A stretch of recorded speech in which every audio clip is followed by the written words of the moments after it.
Hello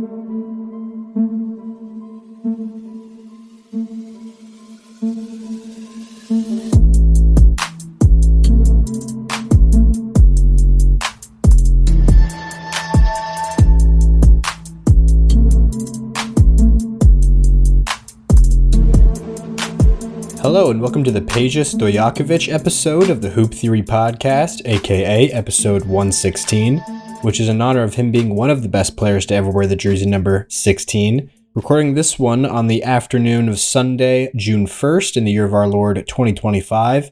My name is Logan Wertman, and once again, for the third time in a row, and I believe the fourth in the last 5 episodes, I'm actually not joined by my co-host in Jacob Roth. His technical difficulties, I guess, have extended to now. You know, last episode I told you guys that he was without a computer at the time. The update on that is now he has a computer, but his mic is broken now. So he ordered a new one. And that is supposed to be coming sometime in June. So hopefully there's still some playoff basketball, so still some finals games slated to play after we get Jacob back in the fold. But until then, I'm just going to go through some more of those awards that I started last episode, maybe get through the rest today. I'm going to start off, though, talking about just some updates, checking in on the playoffs, where things sit now. We've got the finals set. Both conference finals are officially over. The Pacers won in 6 games last night. But yeah, before I get into anything else, I will first ask everybody to be sure to hit us up on Patreon or buy me a coffee if you would like to support us. And also thank you for listening. Those links, that's patreon.com/hooptheory and buymeacoffee.com/hooptheory. All of our links can also be found in the description of both the show and the episode, wherever you're watching or listening to this. We would also greatly appreciate it if you'd rate the show, leave a like or a comment. Of course, be sure to subscribe and follow the feed. And lastly, we would also love it if you'd set something into our mailbag for us to read and react to. Basketball related or otherwise, you can send those over to hooptheory.mailbag@gmail.com. And so without further ado, let's talk about the playoffs. Pacers won in Indy last night, game 6, like I said before.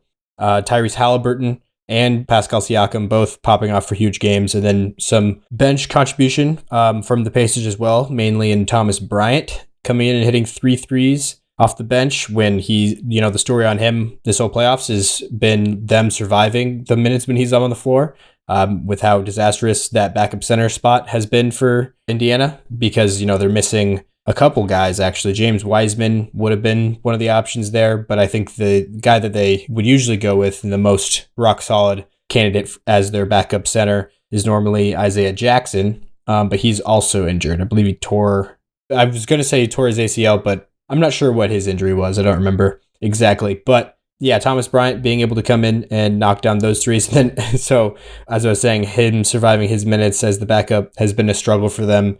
So then they started switching to Tony Bradley in the recent games. So and even another guy who I think they had on 10-day contracts just a few months ago. And then, so he got injured though last game. So I think that's 3 then. 3 of their backup centers are hurt. And that leaves Thomas Bryant to have to, make the most of his opportunity, which he definitely did last night. It's a good story too, hometown hero, I guess you could say. He played at Indiana in college for the Hoosiers. I'm not sure where he's from, before that. But going back to Game 6, though, another big contributor was Andrew Nembhard, locking up Jalen Brunson, which that's another big, plot twist, I feel like, of this series. Was coming into it, I remember last year, Nembhard struggling with Jalen Brunson, even though Nembhard is one of the better, defensive guards in the league. Jalen Brunson is just a really tough matchup for somebody who's not really strong, or at least really long. And Andrew Nembhard he's longer than Brunson for sure, and taller than Brunson. He's probably 6'4", with a little bit of a plus wingspan for sure. But nothing crazy, nothing like Asar Thompson, who's 6'6", 6'7", with probably close to a 7-foot wingspan. I would guess probably 6'10" wingspan at least, and with crazy athleticism. Somebody like that who's just perfect defender for Jalen Brunson as far as a long wing. But Andrew Nembhard doesn't have the length or just the strength or girth or whatever word you want to use. to, handle Brunson when he gets to his spots and like around the elbows, or, when he's snaking the pick and roll. You know how Brunson likes to play his normal areas, playing booty ball, some call it. So it's a tough spot to be in for slight guys, who aren't super built to be able to withstand Brunson using his leverage to create angles and stuff when he's doing his work there. But so the plot twist that I'm getting at that happened this series was Andrew Nembhard figured out a loophole or a way around this, especially because Aaron Nesmith, who has been Indiana's best defensive option to put on Brunson, he hurt his ankle earlier in this series, just a couple of games ago.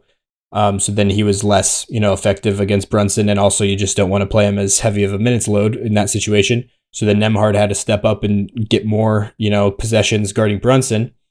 And something that he changed about his approach was that he just started pressuring Brunson as far away from the basket as humanly possible. Like he started just pressing up and using all of the physicality that they've allowed in the postseason this season, as well as other years. But I feel like this year especially, it's been a crazy difference between regular season whistle to playoff whistle, how much stuff they're letting go.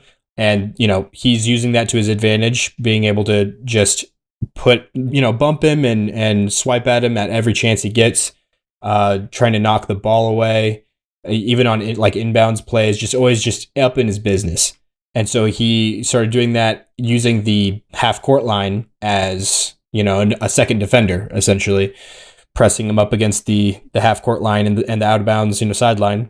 And he was able to wreak havoc doing that. He got 6 steals in this game. I started to notice this shift in game 5. I don't know if somebody else could go back and look and see if, started even earlier than that. But game 5 is, I noticed on a possession earlier in the game where Nembhard was on Brunson, because, I like to watch that matchup to see how he fares. Just noticing how he was not even letting Brunson get to the spot where it becomes a problem for Nembhard, He's just like making sure that he can do all of his damage before he gets to that spot.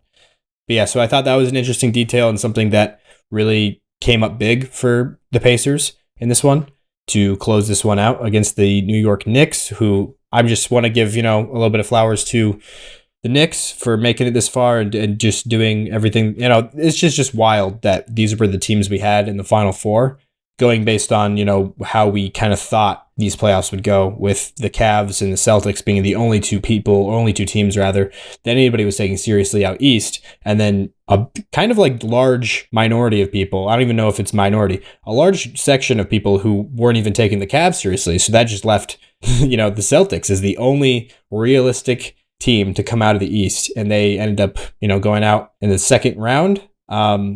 And not even because of the Tatum injury. It was, they kind of dug their hole again before that for sure. But you could argue, Porzingis' health was definitely a factor. But still, that series went away that I was not expecting. A lot of people were not expecting. And the Knicks were able to also play with the Pacers in a way that, like, these first 2 games of this series, especially the first game, game 1, that was like as sure of a win for the Knicks that you could possibly have, that ended up somehow not becoming a win because of those final 5 minutes that were just otherworldly. Something crazy happened that's never happened before.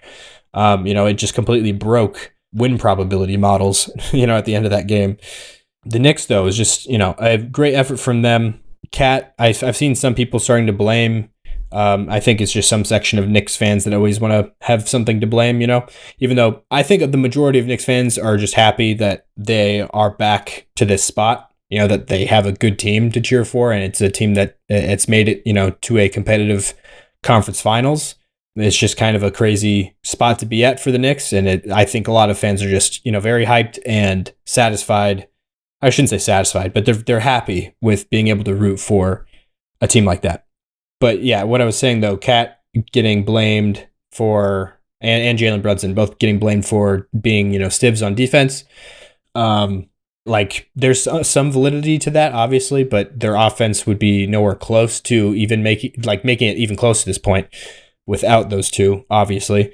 So, it's a push and pull there. But Cat just having just the old Cat ways, like how he's just fouling in this just most ridiculous ways in the most ridiculous times.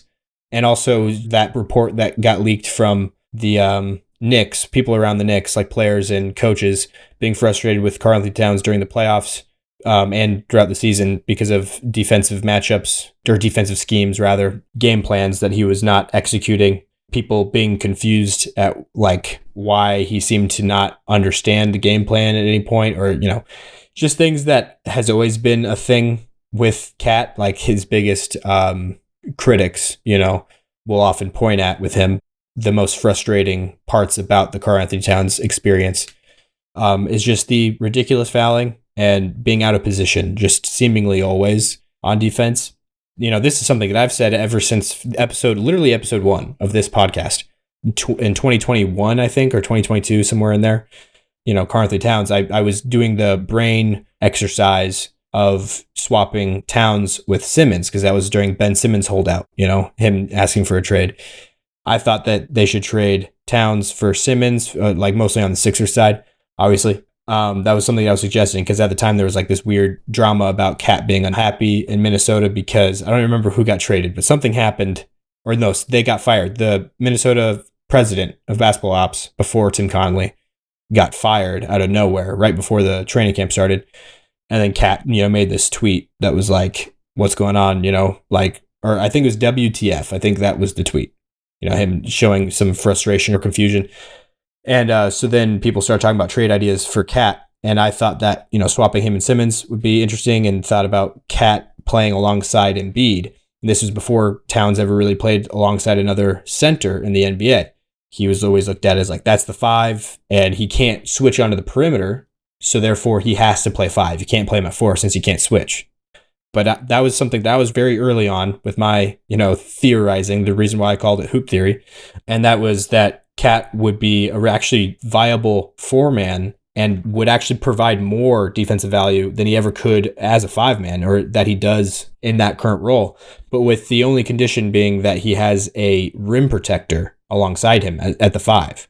So if, obviously if you're playing just like a stretch big who's not really a vertical rim protector or anything like that at the 5, then he's still a problem defensively, obviously not being able to switch. And it makes stuff even worse when that 5-man who can't protect the rim also can't switch. That would be a mess. But if that 5-man is an elite rim protector that you can funnel things to, like, rim protection is just this thing in the NBA that can make up for so much. That's the reason why rim protectors are always the guys that win Defensive Player of the Year almost every single year. That is because having a rim protector that provides you like a adequate defensive rating on plays when you're just funneling the ball to him at the rim, so he's blocking shots attempted at the rim.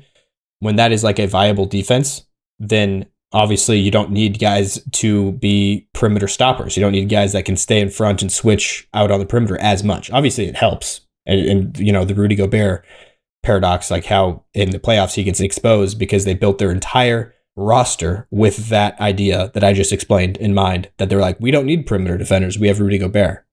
And it works in the regular season a lot of times because of, it's like this game plan that ends up working where they funnel everything to Gobert. But once you get into the playoffs where a team can game plan against it in a way that, they go 5 out, so Gobert has to guard a shooter, then Gobert is put in a position where he has to either give up a wide open corner 3 and go contest the layup, or give up that wide open layup. So he has to make the decision there. And also, a lot of times when you're going 5 out, he's having to guard a guy on the offensive end that is faster for him, and then, he has to go switch out onto the perimeter and defend guards and everything.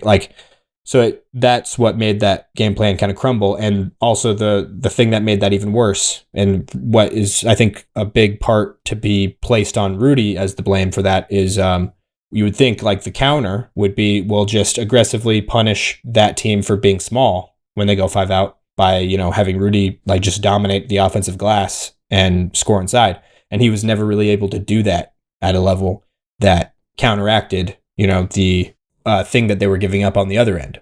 And that was why I picked the Lakers in that series this year against the Timberwolves. Was not expecting that game 5 where he all of a sudden did that. He absolutely punished them for being too small on the offensive end. But yeah, anyways, going back to what I was saying. People used to think of Cat as you had to play him at the 5 because he was not a good perimeter defender. And his only thing that he could really provide on defense was okay rim protection. Obviously, it's not like the best thing because of how foul prone he is and whatnot. Like all those things factor into it. But just in a vacuum, his best defensive skill is being tall and long and athletic and blocking a shot. And having a weak side rim protector also would really help when you're going against a team that is trying to do that Rudy Gobert treatment, the thing that I just explained earlier about going 5 out against Rudy Gobert on a team that the other 4 guys on Gobert's team are all not defenders that can't also protect the rim because they don't have any of those skills. But Cat at least has the weak side rim protection. So if you're pulling Embiid away from the rim, then at least you still have Cat on the weak side that can also, come over. So it just gives you another layer of, you can't just like purely just game plan to take away the one rim protector and then that's it. Also, he's better on the perimeter, I think, than some people also viewed him before. Like, he's not like the absolute worst just moving side to side. It's mostly just the fouling and like being out of position in a lot of ways. Like, that's where his defensive deficiencies are, to be honest. But anyways, what I was getting at was this series having that starting lineup that Thibodeau started switching to later in this playoff run with starting Mitchell Robinson instead of Josh Hart. So he had the 2 bigs lineup. It was Robinson next to Karl-Anthony Towns. And if you don't know anything about Mitchell Robinson, he is a rim protector. That is like one of his main skills. So they had that same kind of. I've just found it interesting that where Cat has found his actual most success as a winning player in this league now has been in the exact role that I was suggesting that he would be in a new situation in Philadelphia. I think that's enough of me just rambling about the Pacers and Knicks series, at least on the Knicks side. Let's look at the Pacers a little bit more. So one thing that I did write down that I wanted to touch on was the Larry Bird Trophy, the Eastern Conference Finals MVP, which I'm a big fan of, both of these, the Western Conference and Eastern Conference Finals MVPs, Magic Johnson Award being the trophy out in the West. They I think the first year they did it was 2022. And so I've loved that addition. I think they should have done it much longer ago, so we would have a longer history of it. But I'm a big fan of that, adding that as an award to this postseason. And Pascal Siakam ended up winning it this year for the Indiana Pacers, which my first reaction was a little bit surprised. But, the more I think about it, he's a perfectly fine choice for it. I think storyline-wise and everything, Hallie's definitely storyline-wise. And just think about who's the face of this team and moving forward, like looking back, what you remember most about like this playoff run and whatnot, like having Hallie as the name there would ring truer, as time goes on, probably. But then also, if you just eliminate that as a factor, like the narrative factor, and just look at purely in these 6 games, who was the most effective pacer. Obviously, Siakam is a good choice. I'm just saying that I think Hallie is at least a comparable candidate. If not, I think it's fine for you to pick either one. I think there are a lot of people who would pick Hallie and a lot of people that would pick Siakam. I guess is what I'm saying. That you can split hairs there to decide, which one is the rightful winner of that award, just purely based off of what they did in this series. But yeah, so then when you tie in the narrative factor, I just really feel like it should have gone to Hallie. Obviously, not the biggest deal in the world. It happened the same way, I should say, last year with Jaylen Brown winning it instead of Tatum, as well as the just finals MVP, the Bill Russell Trophy. So I think this one is kind of similar to that, where, you can argue Brown was the more impactful player because of he put up the better numbers, arguably, and whatnot. That is, I think, the case here as well. But something that I wanted to look at with this that I thought was interesting, just an idea I had, was how drastically different the caliber of player, or like the, just the level of names that have won these awards now over the past 4 years. So that there's been 4 exactly now. Looking at the Western Conference Finals Magic Johnson Trophy, the Western Conference Finals MVP. In 2022, it was given to Steph Curry. In 2023, it was given to Nikola Jokic. 2024, Luka Doncic. And now 2025, Shai Gilgeous-Alexander. So, Steph, Jokic, Luka, and Shai, like literally 4 of the best players in the past decade, like guys that I've put up all-time seasons. Let's look at it this way. Steph and Jokic are both top 15, I think, solidified players of all time, which is really saying something. There's a lot of names to go in there. So I guess I shouldn't say solidified, but a lot of people, I think, would, without a doubt, put them top 15. And if they're not in the top 15 for some people, it's so close. There's like only a few names until you get to theirs. And I think some people would say the same thing about the top 10 for these 2 guys. Just depends on where you want to put them. And so you got those guys, Steph and Jokic, and then Luka and Shea, especially Luka, I think a guy that a lot of people view as somebody who's on that trajectory to get to at least the range that Steph and Jokic are, hopefully. And then SGA, another guy that I think if you were to draw, people from the NBA that are in their primes right now, let's say, that have reached their primes and currently, that still have a lot of time left, obviously, as well. So I'm just excluding Victor, I guess, from this because he's so young.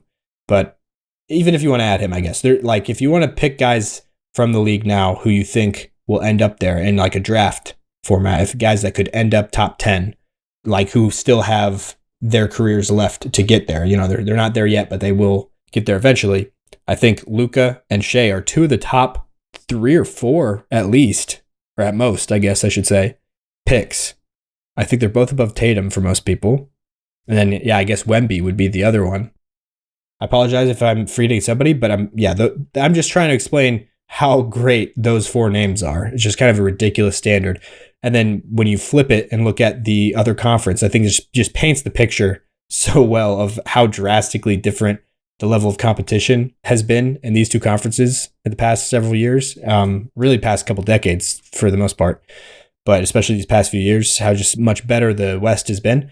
When you look at the Eastern Conference Finals MVPs over the years, the first one, I think, being obviously the best guy, the guy who's going to end up best all time, that's Jason Tatum in 2022, but he's still lower than all those other 4 guys I said before in the West. So, but that's the best guy here in the East. And then you got Jimmy Butler in 2023, Jaylen Brown in 2024, and Pascal Siakam 2025.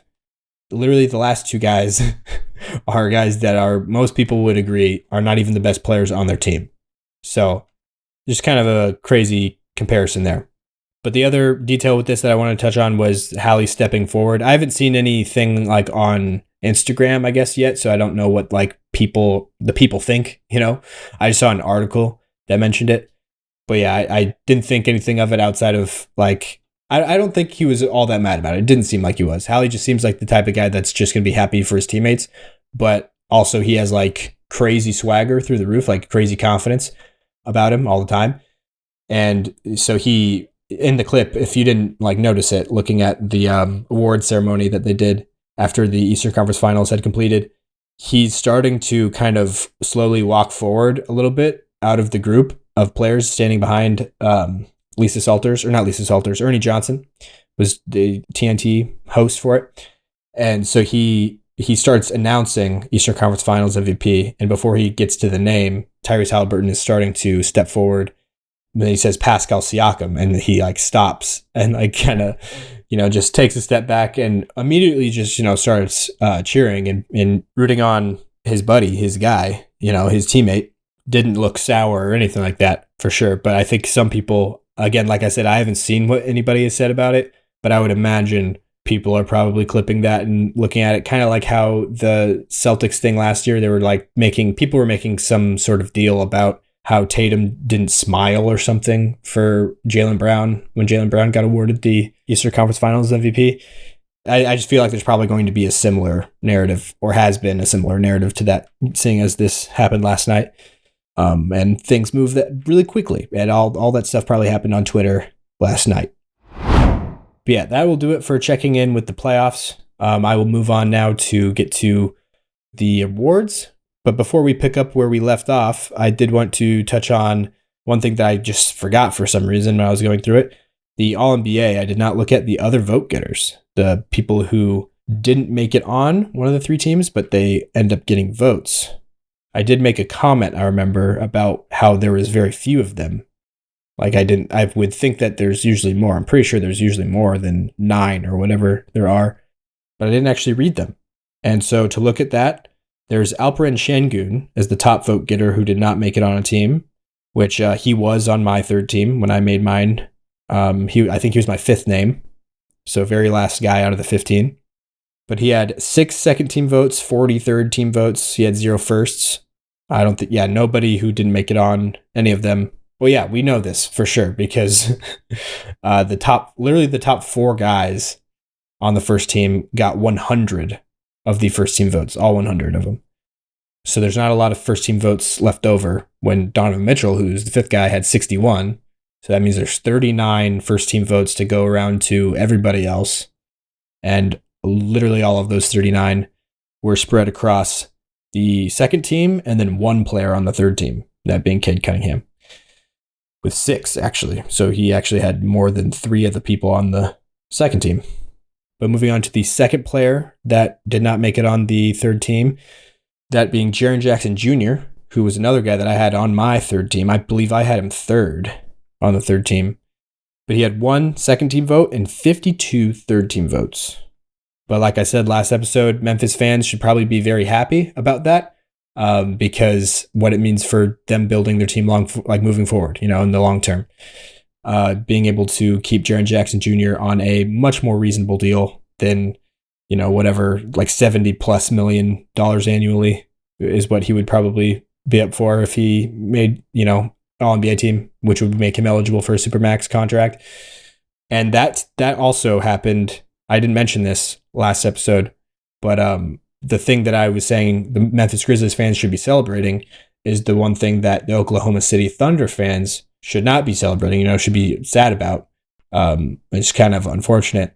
Jalen Williams sneaking in there on the third team as the fourth guy on the third team, making it so he's going to be up for a huge deal. It's just going to make it hard to keep him and Shea both on Supermax deals. You're going to be in the Celtics situation, where they're trying to figure out what to do. That's why a lot of people are thinking they're going to trade Lou Dort this summer, mainly because they've got Case and Wallace behind him, and as well as Alex Caruso, guys that can. It's just insane. Like literally the best defender on the perimeter in the NBA, basically, you can say is like, we don't really need him. Because if we don't have him, we have guys that can cover up like the same thing, do basically the same thing. And we won't miss him all that much compared to, the contract that he's getting paid and being able to, shed that salary there. So yeah, that's going to be something that will be interesting to see Sam Presti have to navigate moving forward. And let's really hope that for Thunder fans' sake, that Chet Holmgren does not make All-NBA or win Defensive Player of the Year. Because those are the two things that will get you onto a Supermax deal. Then moving on to the third name that didn't make it on the All-NBA teams, that is Ivica Zubac with 15 third team votes. And then fourth guy is Darius Garland, who had 1 second team vote and then 3 third team votes, which is way less than I thought he would have. That's very surprising to me, to be honest. Like he was like, I think he was on my 5th team or my 4th team. I mean, like the first team after the 3 teams. Because last episode, if you didn't listen to it, I had that gimmick where I made, additional teams for everything, which you'll hear more of this episode. And then 5th guy, Domantas Sabonis with 4 third team votes. And then Pascal Siakam, same thing, 4 third team votes. Then Bam Adebayo, who had, this is interesting, only 1 second team vote and 0 third team votes, which is a little different. And then Trae Young was the next guy with 3 third team votes. And then that leaves Devin Booker as the last name on here with 2 third team votes. Which all of those made sense. I believe I had... Actually, no. Okay. I had everybody here on one of my 6 teams, but I don't believe I had Bam. I don't think I even had Bam on my 6th team All-NBA. I want to say. Because I'm pretty sure Tyler Hero was my number 1 name on my 6th team. I think Bam was in my honorable mentions. He would have been like literally the next guy up, basically. But... yeah, so he didn't even make it on my 6th team, and somebody voted him on the 2nd team. That was his only vote. Oh yeah, actually, I can look at that right here. Okay, I forgot. I have my notes. Yeah, so he was the 2nd name I have in my honorable mentions, which I didn't really do the honorable mentions in order all that much. But yeah, he's probably around the 2nd guy that I would put in there, because Levine is the first name, Zach Levine, that I have in my honorable mentions. But yeah, that'll do it for the All-NBA voting. And if you want to hear my 6 teams, or my 4th, 5th, and 6th team, really, if you want to hear those, go listen to last episode. Then looking at MVP, which is the Michael Jordan Trophy. Obviously, Shai Gilgeous-Alexander was the winner with 71 of the 100 first place votes, 29 of the second. So all 100 were top 2. Same with the guy in second, and that was Nikola Jokic. 29 first place votes and 71 second place votes. So I guess here's where I'll get into the Jokic versus Shea debate. There's so many fans who obviously, I think somewhat rightfully so, are outraged about Jokic not winning MVP. Makes total sense because of just the season that he had. 30-point triple-double is what he averaged, and he did not win MVP, which is just a crazy thing to think about. Literally, without a doubt, the best season ever. Without a doubt, the best season by any player ever to not be given the MVP award. Do you know why that is the case? Because it's honestly, so it's close. You could throw it in there realistically in the discussion of just in general, the best seasons anyone's ever played. But somehow it did not win the MVP award. And that is because another season that will make it into that same conversation, especially when you're talking about guard seasons, that is Shai Gilgeous-Alexander's 2025 NBA season. People are just, I hate how the narrative around Shai has become what it has become. How so many people, like my friends even, like I'm the biggest Jokic fan in the world, literally. But I'm annoyed by the hate that SGA gets and how much it detracts from the beauty and like just entertainment factor of his game. Like how amazing of a player he is just gets detracted down to people like he's not Jokic. And then also people saying like, you know, he's a foul merchant, just like chalking that up as like his whole value is that like he just draws fouls and gets to the free throw line. He's just a grifter. It's just insane to me. I don't think the grifting is near as bad as people make it out to be quite honest. Even our my co-host here on the Hoop Theory podcast, Jacob Roth, is a big, you know, like Shai is a foul grifter. I honestly don't really think it's that. I think it's kind of like with Jokic. Jokic just gets fouled so often. He's so good at getting to where he wants to get to and doing what he wants to do on the offensive end that players are forced. They have no other choice really but to resort to fouling him or like doing things that are like they're pushing the limits of what fouling is. And the difference between Jokic and SGA is SGA gets a lot of those calls and Jokic does not because of the size factor. So I don't think it's a thing that people are like they like Shai more and so they'll give him more fouls. It's just the reason why that is because it's a historical pattern we can look back on. It's like the same thing with Shaq. How Shaq did not get a good whistle at all because he was a giant man. And the refs just looking at a player half his size, the amount of contact that he was allowed to make on Shaq was just astronomical because of like, they don't really see it as affecting the player as much, you know? So it just makes sense. When you're watching it visually, you're watching a little guy guard Jokic. It's just, it doesn't look like as much of a foul as if you saw a player of the same size doing the same exact thing against Shai Gilgeous-Alexander, which they have to do a lot because of how good he is at getting into his spots. But obviously there is the foul grifting to an extent. I don't want to call it grifting because I think that implies that he's a fake star and that's like where he gets all of his value. Like some people like take it that far. But he is good at making players pay for being out of position with their arms and, you know, things like that. He's very good at that.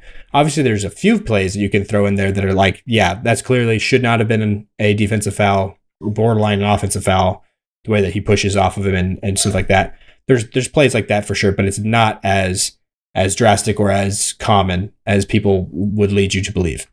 Every NBA player to a certain extent will, if somebody's arm is reaching over, if they're out of position, they're in a vulnerable position, the defensive player, by putting their arm out for whatever reason, any great scorer's initial reaction to that, because of where we are in modern basketball, would be to like kind of pull his arm over, both of his arms with the ball in his hands, rake, you know, his arms into that arm, which has gotten right into his path, you know, like kind of like the rip through type of thing that Kobe and Chris Paul utilized a lot. It's kind of like that, but just to a much more innocent extent because the player's overextending his arm right into his area. And so he's allowed to move his arms there if he wanted if he wanted to go up into a shot. It's just sometimes they are doing it when they wouldn't have otherwise gone up into a shot. Now they're going into the shot because they know that contact is going to be there, which I don't think is that egregious of, you know, drawing fouls. Not all foul drawing is the same to me. Some of it is completely manufactured and should not be utilized. And other times it's like the defender shouldn't have done that. And obviously, if you put your hand there, you're probably going to get a foul called on you because the player is going to, take advantage of you being in a vulnerable position. Just the season that the Thunder had this year, winning 68 games and having the best point differential in NBA history, and then comparing that to the Nuggets having a pretty mediocre season as far as an MVP team, like the team that an MVP plays for, is concerned. They only had 50 wins at the 4 seed in the Western Conference. It's just historically, it's like, how do you not give Shea the MVP there? But then also, I feel like you can ask that same question pretty validly on both sides. To be clear, my number one vote, my first place vote, would have gone to Nikola Jokic, full transparency. So in a way, I guess, I do disagree with who won. But at the same time, this is such a close race that I feel like there's such different cases too. It's like depending on what you are prioritizing or the way you want to view the award, whether or not how much team success should factor into it, essentially, is what decides this argument. And I don't blame the people who take that as a super, super serious or super, super important factor, like one of the most important factors for this award. I think that's a valid way to view it. So anybody voting Shea is not like, I don't think that's crazy at all. Also, the other thing with this is, Jokic has always been just dominating advanced analytics and advanced stats the past like half decade, essentially, in the NBA. Nobody's come close to him in terms of the vast majority of advanced stats. But this year, like a good amount of them, actually, Shea is either right there with Jokic behind him, or he's actually ahead in first place in a lot of these metrics. I think Jokic still, if you map it all out, like count up all of them, I think Jokic probably wins more of them. But just the fact that that's a race there is just kind of crazy when that's been like one of Jokic's biggest kind of selling points for a lot of people of like why, how great of a player, why he's as good as he is, essentially. Obviously, on a much better team, it's easier to have better numbers like that and look like a more efficient player. And Jokic was forced into a much crazier load than he's ever been forced into this season, having to play much more inefficiently, you could say, on the offensive end, but still able to put up the insane efficiency and output that he was able to this year. It's just wild to me that neither of these guys, or one of these guys, is going to walk away and has walked away from this NBA season without an MVP award. Part of me really, really actually did want, not even kidding on this, I really thought like months ago at this point when I first heard it thrown out, I think it was Kevin Garnett and Paul Pierce on their podcast, which shout out to them. I believe they threw it out there as an idea to do a co-MVP award this season because the precedent being the Rookie of the Year once in NBA history, I believe, was a co-Rookie of the Year between Jason Kidd and, now I'm forgetting who the other guy was. Was it Grant Hill? Who was the co-Rookie of the Years? Was it Jason Kidd and Grant Hill? Yes, it was. Jason Kidd and Grant Hill, in fact, were the co-Rookie of the Years in 1995. So if any season, I think, deserved that, to have that again in the MVP award, this was that season, I believe. And so there we go on my, Jokic versus Shea debate. Just wanted to give my thoughts on that. I've been kind of storing that up all season. There might be some more I get to about it when I come back later and have more thoughts that I want to touch on that I forgot about. Then I'll do that when I come back. But until then, I will be taking a break here before I come back at another time to finish out this episode, picking up where I left off, going through the MVP voting results. All right, I am back. It is actually the next day now, so it is June 2nd, technically. That always throws a wrench into things on how I'm going to make the timestamp or what I'm going to say in the description for what day this was recorded. But that's a me problem, not a you problem. My job now is to take us through the rest of the vote getters for the MVP award, the Michael Jordan Trophy. I don't remember if I mentioned that in the last recording. But we just went over the Shea versus Jokic thing. I guess to just fully summarize that, or briefly summarize that, rather, I think that Shea is an amazing player. I would have voted Jokic for MVP, but it is not a war crime, I don't believe, like some people are acting like it is. for Shea to have won the MVP over Jokic this season, because of just how unbelievable of a season that Shea had this year. It's just understandable for somebody to want to vote him MVP, and he has the team success thing to go along with it. And I just don't like the detractors, the people that all just, they think of Shea and they just think of, oh, he's a grifter, he's a foul baiter, he's, not Jokic. Like, I just think that's all really unfair for somebody who should be one of the most exciting, talked about, fun to watch players in the NBA. Now, moving on to the guy who got third in the MVP voting, pretty definitively third. Actually, there's a bit of a race between him and the guy at 4 compared to the drop off after that. But it's really just, the top tier of Shea and Jokic, and then the next tier of these two guys, and then it drops off to one guy in his own tier, and then it drops off once again after that. But Giannis Antetokounmpo is who got third with 88 third place votes, 0 of the first and second place. Like I said before, Shea and Jokic got all of those. But Giannis had 9 fourth place votes and 3 fifth place votes, which I believe adds up to 100. Yes, so Giannis did get placed in the top 5 on all 100 ballots at the very least. And then Jason Tatum is the next guy. He got 4th. He did not get all 100 votes, but he was somewhat close. Looks like 9. Yeah, he was only 1 away. He had 99 of the 100 votes. So that would make him, which in All-NBA, he got all 100 being in the top 5. So that's a little confusing. So that means that somebody put Jason Tatum, with now how the All-NBA is positionless, it's kind of weird that we even make them do an MVP vote when it's the same voters that do All-NBA. Shouldn't you just take... what I'm saying is the top 5 for the MVP should be exactly the same as the first team All-NBA in theory, because there's not really different criteria. There's just who's the best player, or who's the most valuable player, basically, for that season, for that body of work. So Tatum got 99 of the 100 votes to be in a top 5 for MVP, but he got 100 of the 100 votes to be in top 5 for All-NBA. So somebody voted him All-NBA first team, but did not put him top 5 MVP. So interesting take there from whoever did that. 11 third place votes is what Tatum got. 84 fourth place and 4 fifth place. And then the next guy after the drop off from Tatum at 311 total points down to 74 total points for the 5th place vote getter. And that is Donovan Mitchell with 1 third place vote, 3 fourth place, and 65th place. And then LeBron James at 6th with 1 fourth place and 13 fifth place. And then Cade Cunningham at 7th, which I mentioned that last episode, actually. He was 7th. I did remember that correctly. With 1 fourth place vote and 9 fifth place. And then Anthony Edwards is the 8th guy with 2 fourth place and 6 fifth place. Then Steph Curry at 9 with only 2 fifth place votes. And then these last 3 guys to finish it all out all got 1 fifth place vote each. That is Jalen Brunson, James Harden, and Evan Mobley. Who Evan Mobley was one guy that I considered earlier this season when I was doing this as a thought experiment for being that 5th guy, honestly. So everything makes sense there.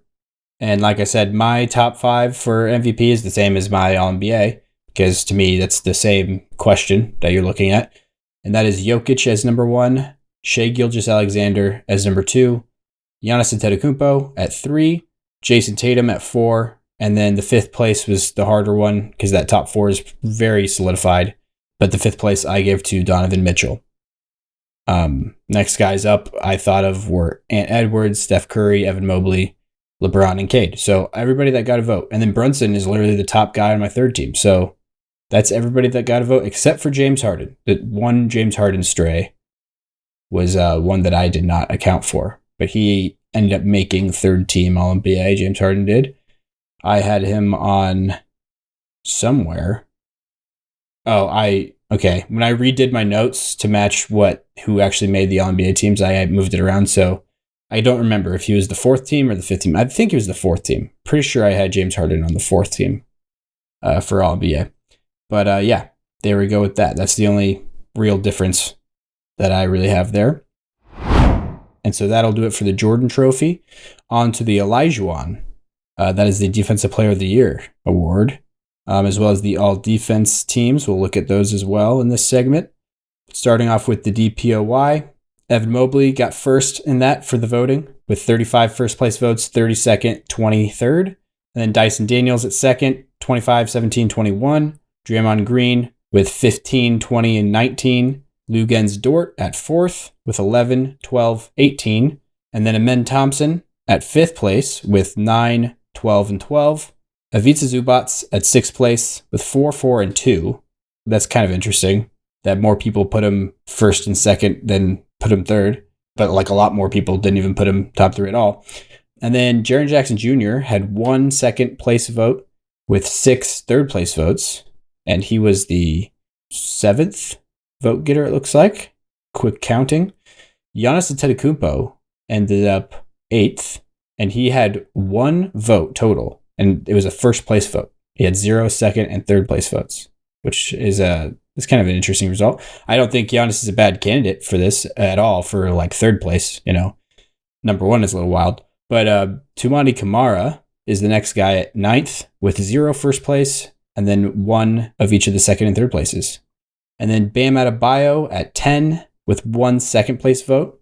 Shai Gilgeous-Alexander, which is the only name on here that just does not belong anywhere near a Defensive Player of the Year list, or, all defense for that matter. Not to say he's like a bad defender by any means. I would actually call him a pretty good defender. It's just he's not like an elite defender like every other player on his team is, which actually makes it easier, to be a good defensive player when you have just extremely skilled and strong defenders all around you. For the most part, that does open up some things like if you're not a bad defender, but you're the clear weakest link out of everybody there, then you'll get, attacked the most in switches and stuff.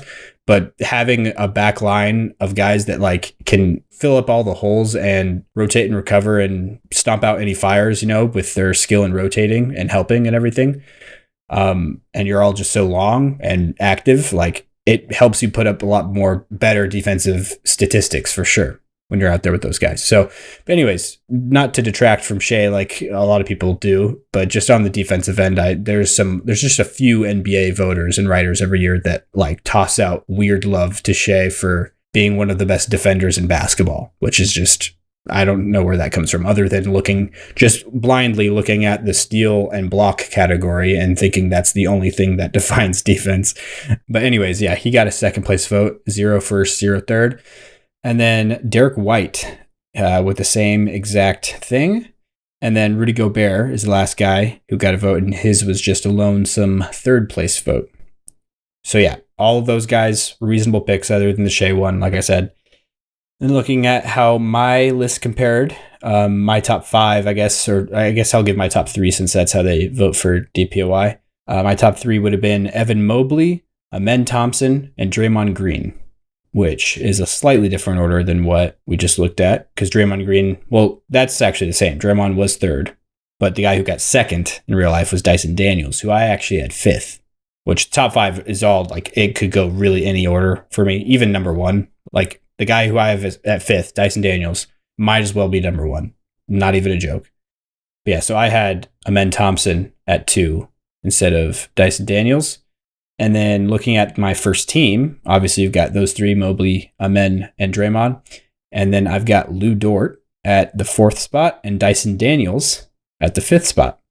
And to compare that to the actual first team, we've got Evan Mobley, Dyson Daniels, Lugens Dort, Draymond Green, and Amen Thompson. So a slightly different order than the top 5 for Defensive Player of the Year, actually.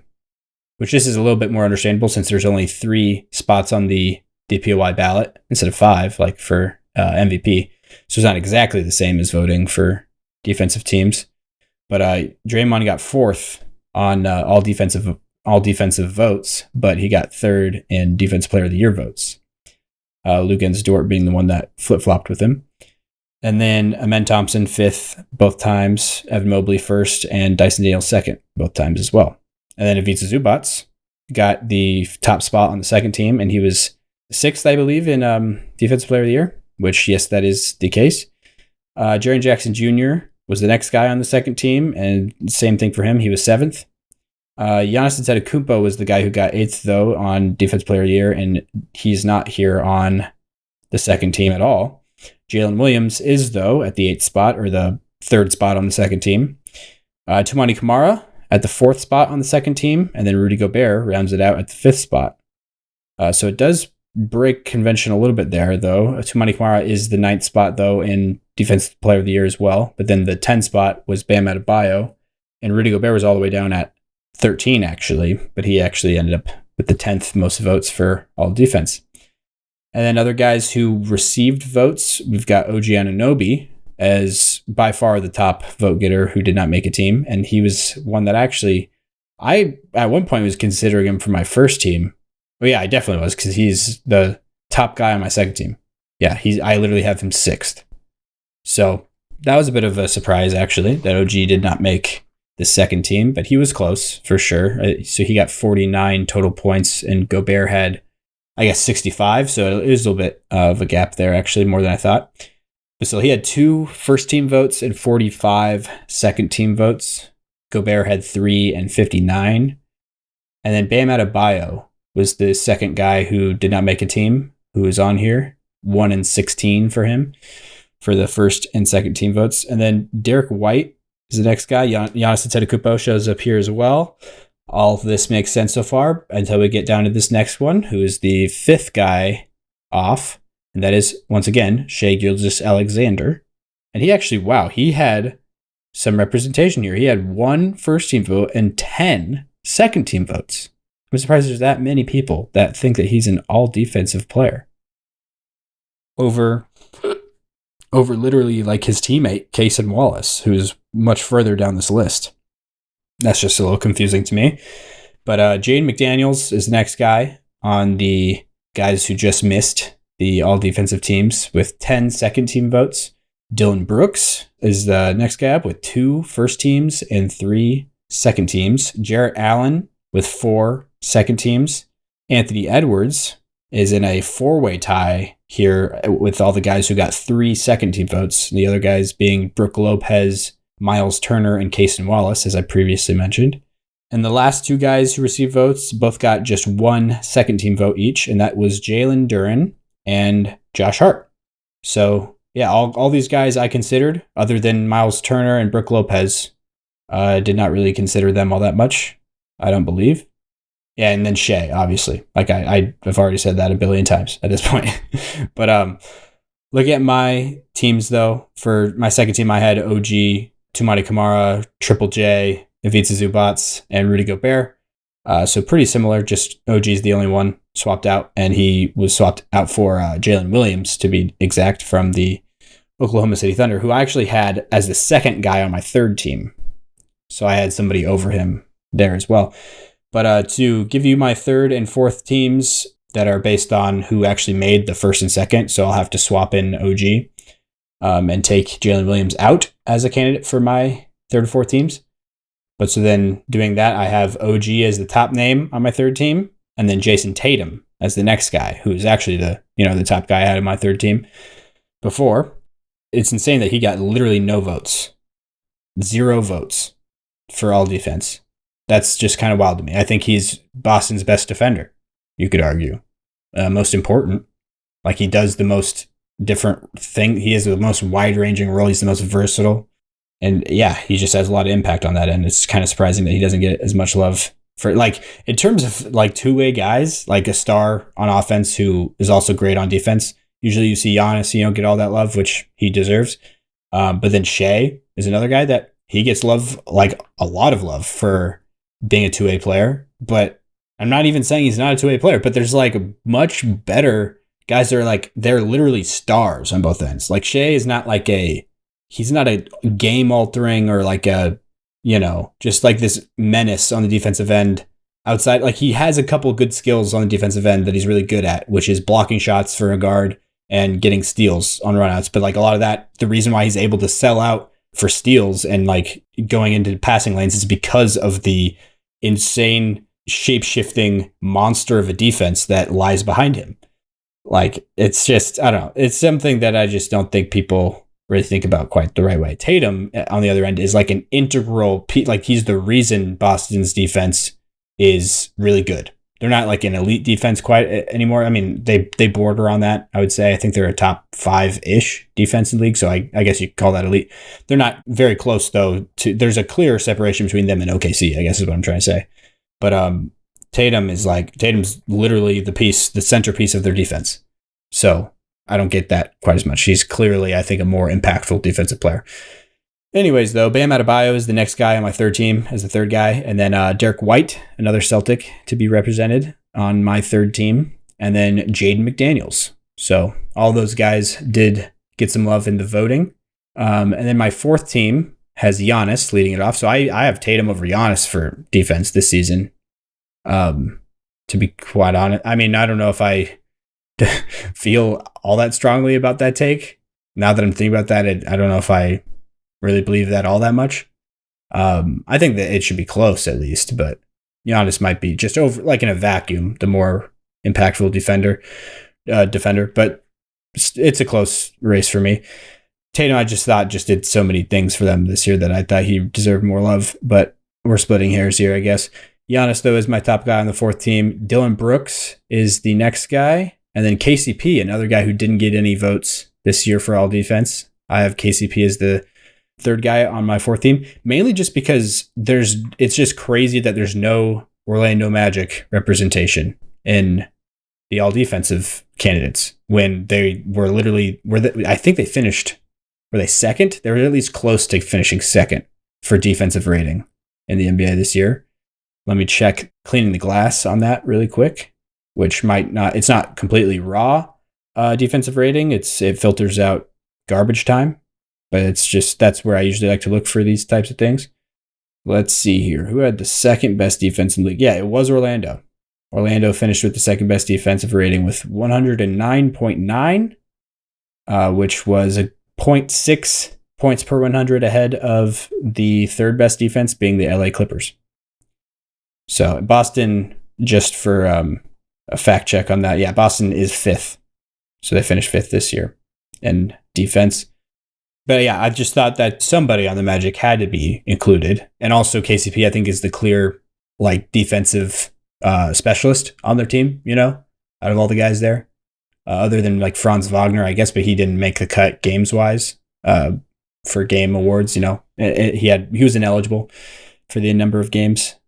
But even then, I think KCP is the slightly more, I don't know if I would say impactful or important, because I really value size on the defensive end. I think that's an under-talked about. I shouldn't say under-talked. It's definitely talked about. Obviously, guys need to have size, but I think it's even more than you would think. Like the Nuggets a couple years ago when we had Bruce Brown, our lineup with Porter in there instead of Bruce Brown had actually a better defensive rating, in a very big sample size.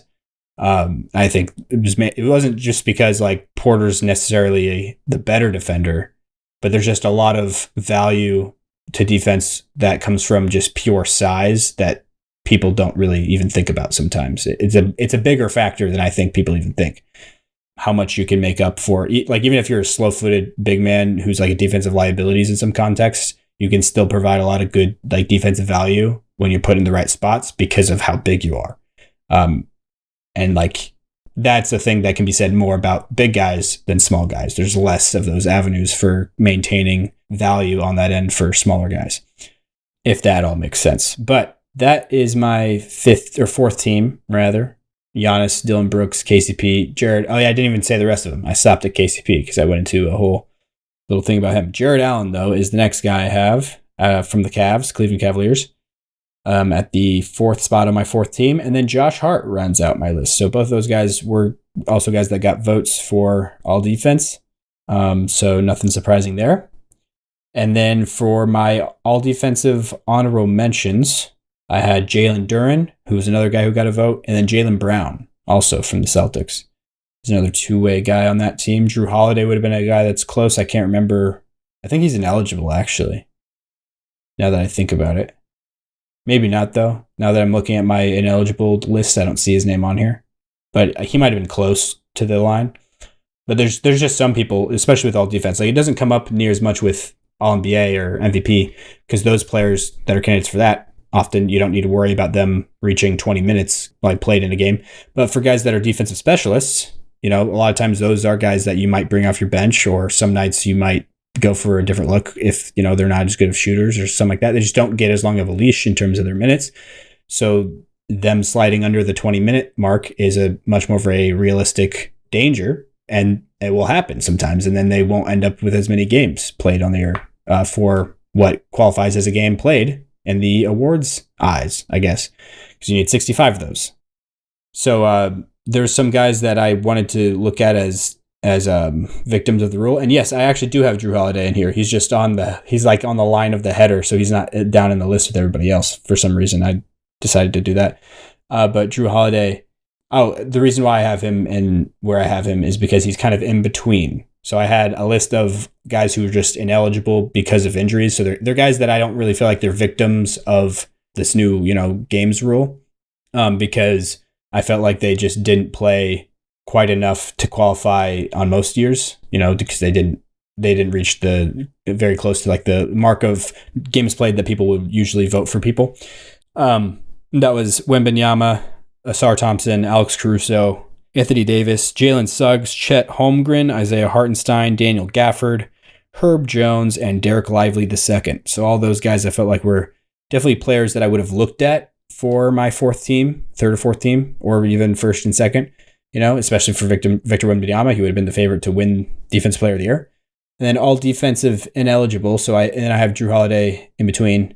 And these are the guys that I thought were victims of the rule. So it was unfair that I felt like the season they just played, it's dumb that they're not allowed to make all defense.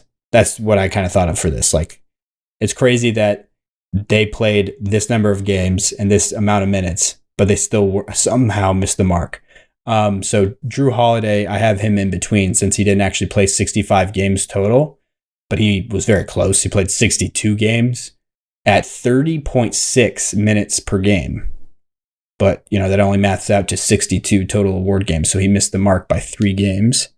So you can't vote for Drew Holiday 2025, as an all defensive player. But he's kind of, in between, like I said. So these are the more egregious offenses, I guess you could say. And that was Chris Dunn as the top guy that I have. He played 74 games this season and played 24.1 minutes per game. But somehow only 55 of those games, actually 53 of those games, he played over 20 minutes. The reason I have 55 games written down is because, like I explained last episode, the league counts 2 games total that you've played at least 15 minutes in. So if you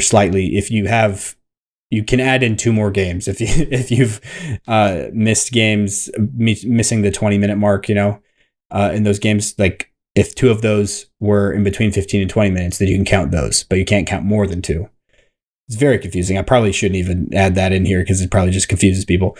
But 55 award games is what he reached technically. And even though he played 74 with 24.1 minutes per game. So it's just crazy. You can't vote for Chris Dunn for defensive player or all defensive team, even though I feel like a lot of people would have. Like, he might have made a team, to be honest. I wouldn't have been surprised at all if he made second team. And then Najee Marshall is the next guy, another guy that, I think this one is probably more of a borderline, probably was more of a candidate for my third and fourth team than he was for the first or second. But he played 69 games with almost 28 minutes per game, 27.8. But that only got him 62 award games.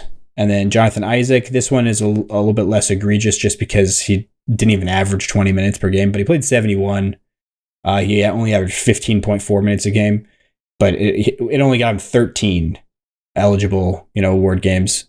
So, definitely not as egregious of one, but is one that I want to throw out there because I feel like you should be at least allowed to vote for a guy like Jonathan Isaac, who, he doesn't play a lot because he's like a 0 on offense, and the Magic need guys who shoot. Like, he probably would play a lot more on another team that had more shooting, but it's just Magic. The Magic are like literally the worst shooting team in the NBA. That's not even a hyperbole.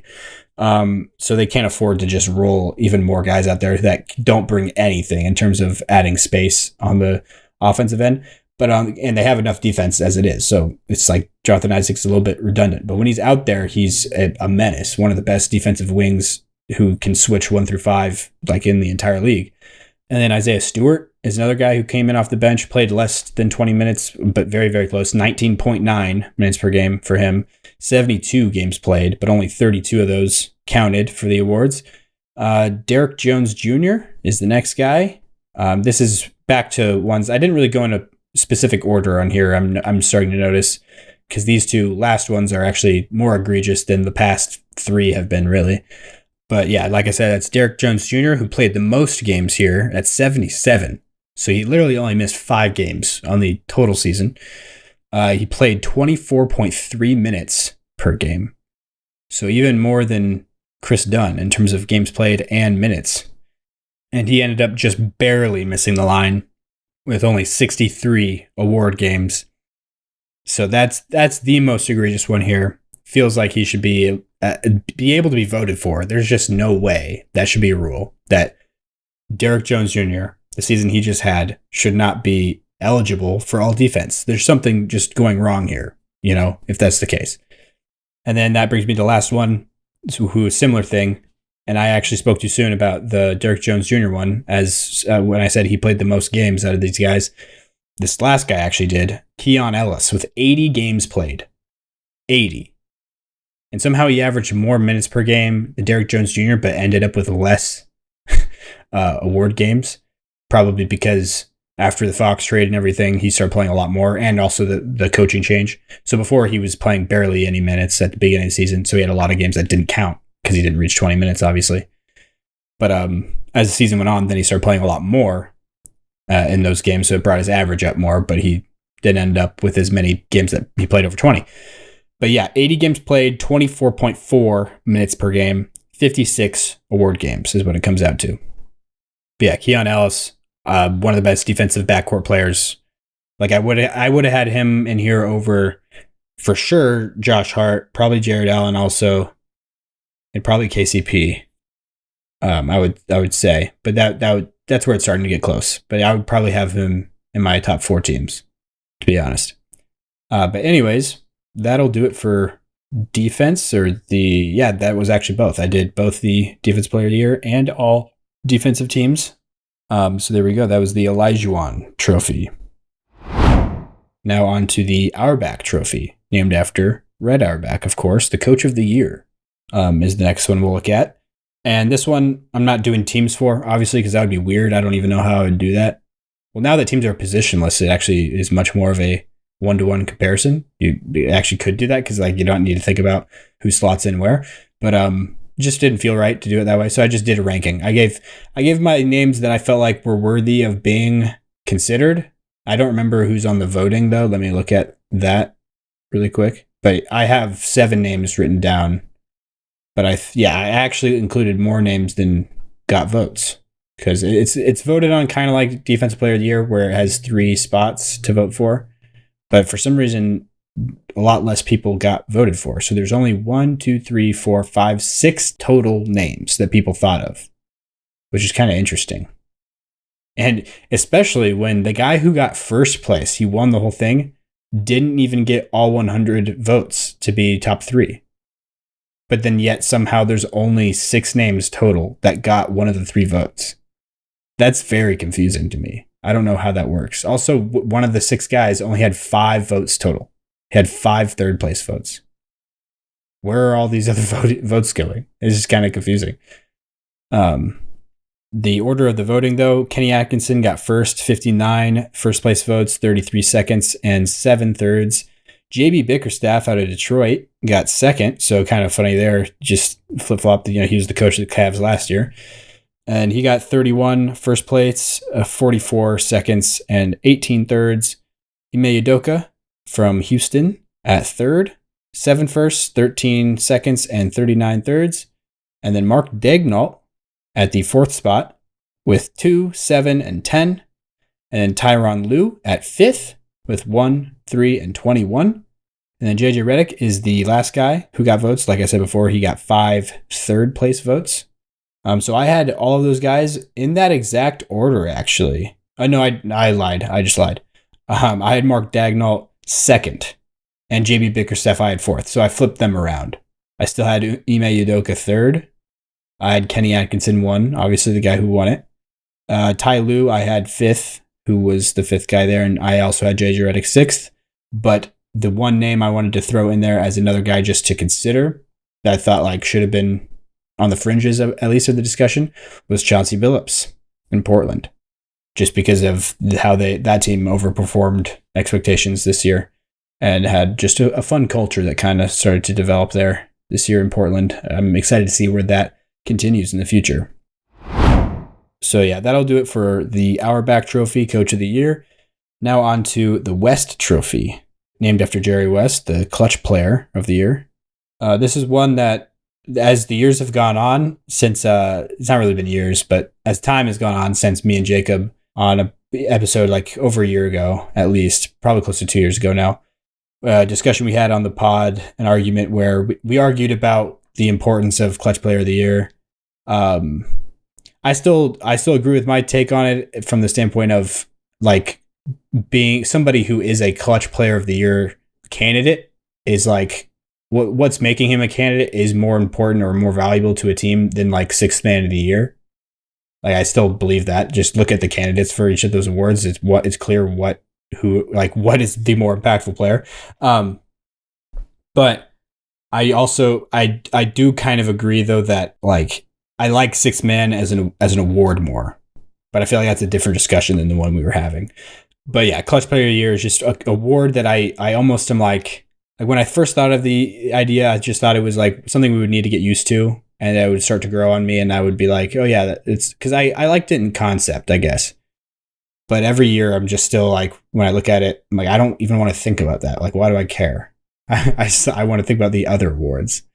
So I don't know what that is. It does feel a little arbitrary, like Jacob was saying, or like a little specific or gimmicky, you could say. But yeah, I don't know. I think it's fine. But I did agree with how it kind of turned out this year. I had Brunson as my top vote getter, and he ended up with the most amount of votes. So he won the award. Obviously, that's how that works. 70 first place votes, 24 seconds, and 4 thirds. Jokic, though, got second. Nikola Jokic out of Denver, that guy. I don't know if you've heard of him. Those two were the top 2 vote getters by far, though, with 426 points and 312 points, respectively. Jokic had 26 first place votes, 58 seconds, and 8 thirds. And then Anthony Edwards is after a big drop off there, down at third, with 2 first place votes, 5 seconds, 22 thirds. And then Trae Young with 0, 5, and 29. Then there's Steph Curry at, I guess this is the 5th spot now, with 1 first place vote, 3 seconds, 13 thirds. And then Darius Garland with 0, 0, 16. And then LeBron James at 7 with 1, 2, and 3, which is interesting. And then Shai Gilgeous-Alexander, which I'm very surprised did not get more votes. I guess it's just because they didn't play in as many clutch games this year, but still, he was like a very clutch bucket getter. I don't know. I felt like that was a little weird that he only got 2 second place votes and 2 third place votes. And then Donovan Mitchell got 1 second place vote and 0 of the other ones. And then Kyrie Irving, Tyrese Maxey, and Jason Tatum round out the list. All of them got 1 third place vote. So I don't think there's anything too crazy there, I guess. I don't even remember who I have on my... I didn't do any honorable mentions because, like I said, this is an auto award that I like to take that much of a deep dive into. But these are the guys I have on my teams, though. I have Brunson, Jokic, Ant, Steph, and Trae. So literally the same top 5 as the voting. Although I think I'm pretty sure I made this list before the voting came out. I don't think it was much time in between the two, but I'm pretty sure I did. Because I remember looking up the NBA's clutch stats and like sorting through that, looking at the top stat leaders, in different categories for the final 5 minutes of games when games are within 5 points, is how they define the clutch stats. So I was taking a look at that, but I'm guessing that's what everybody else did too, though. It's probably why it's so similar. And then Darius Garland. Yeah, so who I have on my second team, though, I have Tyrese Halliburton, who actually I don't think it was in here at all. Yeah, he didn't get a single vote. So there we go. There's my zag. I have Tyrese Halliburton as the top guy on my second team, which in playoffs, I think that's reinforced that a lot. And then DeMar DeRozan, I have as the second guy. And did he get any votes? He did not. So I just spoke too soon about my list being exactly the same as what people voted for, because literally the top two guys on my second team didn't even get a single vote. This is where it starts to break down, though, because the last three on my second team all did get votes. And that is Darius Garland as the third guy on my second team, and then I have Tyrese Maxey and Jason Tatum to round it all out, which those two guys are actually the very last place vote getters as well. But there we go for that. That is the Jerry West Clutch Player of the Year award. All right, and so that will do it for today's episode. Just going to cut this one off here so we can have it be a reasonable length. And we're just going to save the rest of the awards, which includes the John Havlicek Trophy, which is the Sixth Man of the Year, as well as my made-up awards to go along with that, the first and second team all bench, and also all the rookie stuff. So the Wilt Chamberlain Trophy, Rookie of the Year, and all rookie teams, which actually do exist, but we will be adding the third and fourth team for that. So I'll go through all of that in the next solo episode that I record. I'm not sure if it'll be next episode or not. Like I said at the beginning, everything is a little bit up in the air. But yeah, I appreciate you guys listening to this one. Stay happy, stay healthy, and I will talk to you guys next time.